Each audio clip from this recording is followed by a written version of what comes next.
So this is going to be funny. So the game I'm going to talk about right now is a sequel to a 25-year-old game. And I never played the original. I never even heard of the original. Apparently, it was popular at some point. I'm not sure. A PC game called Outcast. Well, they have Outcast, A New Beginning just came out. And it's the direct sequel to a 25-year-old game. So it is. It is. It is. I had no idea what this original game was. So let me go through my notes. Right. So direct sequel, and it's sort of a soft reboot because they want to make this a franchise again. I never played the original. I don't know anything about the original. Didn't know a lick of it before I played this. But since playing it, I'm like weirdly kind of interested, like seeking out the original game because this is Star Trek meets, it's like Star Trek on Pandora. Like, it's definitely got that like 60s, 70s, 80s weird campy sci-fi vibe to it, which I kind of dig. Like nobody else is really doing that style, but they're kind of going all out and saying, you know, screw it, let's have fun, let's do something goofy with this, and they are. It's basically a space action RPG. It's open world, very open world. So open world, that's why you have the jetpack, so you can zoom all around this planet and just keep going. You're essentially trying to help these little aliens. I'm sorry, Taylor. I mentioned the aliens and you. Yeah. Spacist over there. No, you gotta warn me, bro. I gotta warn you. You're helping the aliens who are kind of being enslaved by you saw that like cybernetic organism there. So, in order to save them, you have to kind of get the chiefs of their cities to sort of agree to help. That way, you can sort of, I don't want to ruin the story if there is one. Kind of build up the rebellion, build up the power to actually take down these bad dudes.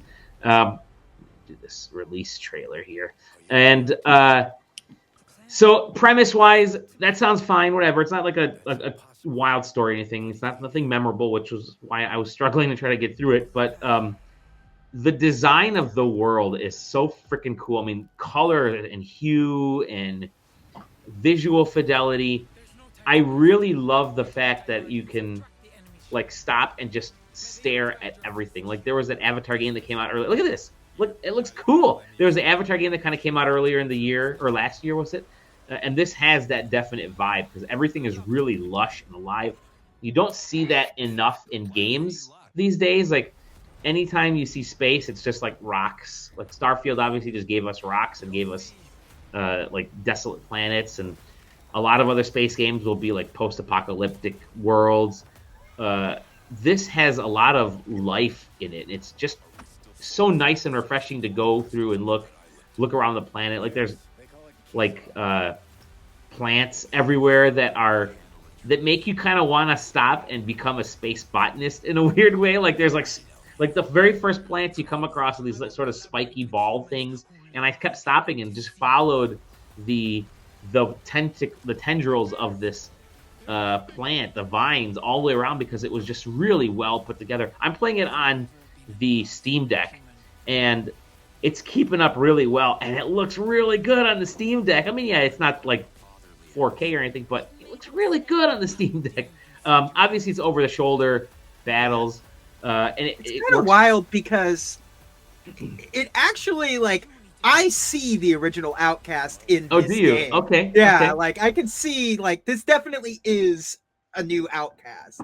Like, it's just, you know, the original Outcast was 25 years ago, and it was the same kind. It was a third person over the shoulder. Yeah, third person over the shoulder. Worth noting that they did remake it. They did. They got a remake. Yeah. So you know, 2014 or something. 2017. 27. Oh wow, that never. Anyways, this is they kept talking about the game from 25 years ago. So I'm thinking you can get Outcast 1.1 on GOG. Oh, for like nice. It's $6 on GOG. Yeah, don't get the second one. There's a second one. It's not. No. Yeah, so the second contact is the remake. Is the remake? Yeah. Don't bother with that one. It's to be honest, if you're gonna, there's no point. Like it updates a lot of the graphics, but removes a lot of the 1999 charm. Sure. Like the 90s charm is like the reason to play the game. To be quite honest, I honestly think the original Outcast is still kind of really fun to go back and play. It uses technology from 1999, like the way it creates mountains and stuff is just sort of bitmap scaling, so it just sort of stretches the mountain. That's what I mean. That's what I mean by 90s charm. Yeah. This has a lot of that 90s charm because this game really feels like, oh, we know the source material. And again, I didn't know anything about Outcast. I didn't remember Outcast. We almost got a Dreamcast version of this game, which I would have fucking been ecstatic for. So not this So yeah, like just zipping around in the jetpack is really cool. The upgradability of everything is. I love like the energy shield, which is like also one of your main weapons. You can upgrade it. It feels like you can upgrade everything in this. Like the jetpack is neat because it goes from like a small hop to like a leap and then a dodge, and then you can get like just start zooming on the planet, and then you can zoom around like top speeds. You can get into portals. It's really fucking cool. They did a cool job on that. The battles are fine, but the problem I have with the game is that holy heck, it's strictly like busy work. It is. It's like, okay, in order to appease this chief, you have to collect 10 plants and put them in this pot, and then you have to collect. Or like in this bin. Then you have to collect like 15 of these things and put them in. And then you have to go in and defeat the enemy hive. And then he's like, all right, cool, we're good. Well, let me say that we'll be good if you go to this other chief and get him to do like his 2 or 3 things. So you go over there. It's just a lot of like that game of tag. You're hopping around, which it's a lot of fluff. And that's what I'm saying. It's 90s as fuck. I'm dropping a link to the GOG page in there just so you can open it up and scroll through the screenshots and just see. So that part, like, I want to say that part sort of feels a little bit like a letdown. Like there's this huge world and there's a lot that I can kind of feel like I want to do in the world, but it's all relegated to busy work. But with that said, if there was ever a game that's a solid 7, this is fucking it, dude. This hits all my buttons. It's like, I'm going to go back and play this because I can kind of be mindless and collect shit and just clear out enemy hives and do it like 50 times. And, the game's over. But I can go back and keep doing more of that stuff because the world is that huge. And it looks really good while you're doing it. The epitome of a solid 7. Just Cause built an entire franchise off of that idea. So, like the way you guys described the original, like, so here are my exact words. What I put here. I said, I feel like the game isn't going to win any awards, and I don't even know if people know that it's out. It came out before PAX. They don't. PAX. Yeah.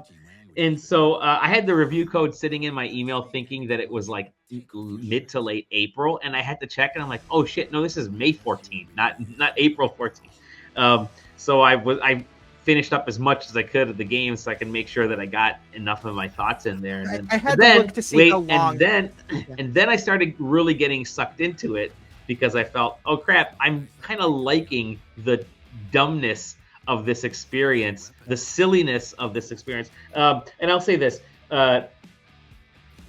it's the kind of game that's going to do real well in stuff like Game Pass and like Epic Game Store when they give out those freebies. For sure, they're going to download this. And it's going to be the kind of game that people will go back to and say, hey, remember Outcast? Or they'll play it and you'll have like a weird hardcore following of this game because it's a game that everybody ends up playing, like Saints Row the Third. Everybody ended up playing Saints Row the Third. It wasn't a good game when it first came out. It's a solid 7 as heck, but people ended up playing it. And I think this is the kind of game that people could end up playing regardless of what happens. It's at 69% on Metacritic, or 69 on Metacritic. So. Oh, we got to bump it up 1%. 1%. Nice. So anyways, Outcast: A New Beginning. Hey, shit, you could do worse. And just the jetpack alone was enough to get me. It's silly. It's like takes the best of the campiness of, like you said, the 90s with some of the stuff from like the Xbox 360 era of gaming. This definitely feels like a lot of that, but it looks really, really nice. It did an awesome job with the visuals. So, like I said, there you go. Go to that GOG page and scroll through them screenshots and just show that. Just look at how that game was in 1990. Definitely, yeah. I see that, nice. Yeah. So yeah, there you go. Outcast: A New Beginning surprised me because I, again, had no idea what this game was. Didn't know there was a series. There's like 15 games that are like Outcast or Outlast or Out something. That's sort of the problem, is that it's the most very generic ass game. And it's just a very awesome looking generic ass game.